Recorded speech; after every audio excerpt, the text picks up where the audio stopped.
We've all heard calls for greater civility in the practice of law, and as a general concept, civility is certainly a much nicer way to behave than incivility. But the issue was brought to a somewhat different place the other day when the argument became we should stop training lawyers to be jerks. Jerks. Not aggressive, not tough, not tactical, just jerks. Very nice. First, I use the word jerk as a term of endearment. Sure, it's a pejorative word and is used for that very purpose. But then, what's meant is that lawyers should behave like gracious hosts because it's just a nicer, happier way to be. The crux of it was that it would make us, lawyers, happier, better people if we weren't being trained to be jerks. Sounds about right. Well, not exactly. We aren't entrusted with other people's lives and fortunes so we can earn a living and be happy. If law was all about the lawyers, how we felt about ourselves would be the only thing that mattered.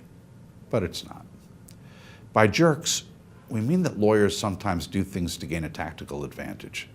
We make deliberate choices to be tough or aggressive with our adversaries when it would be far more pleasant to be cooperative.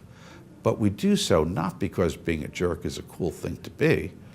We do so because it serves our clients' interests. We do so because we're lawyers.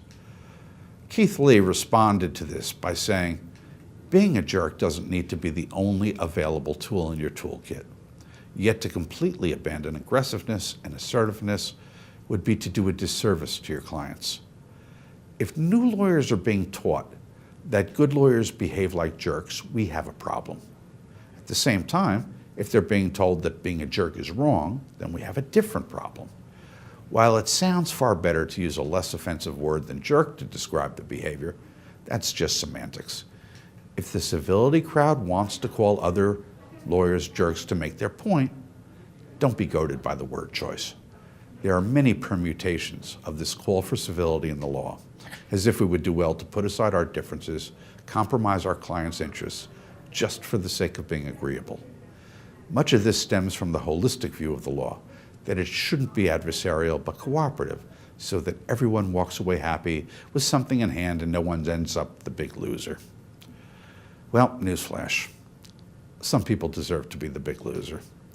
Second, it's not our call to give away our clients' interest just so other people think we're swell.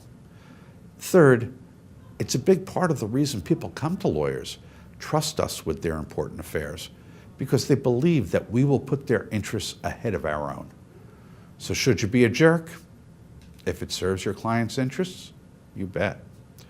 In fact, it would be unethical not to, as we're bound to provide zealous representation.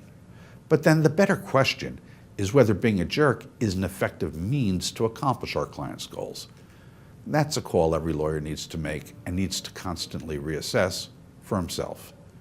Perhaps we're too inclined to be aggressive, tough, when a bit of civility would be more helpful in serving our client.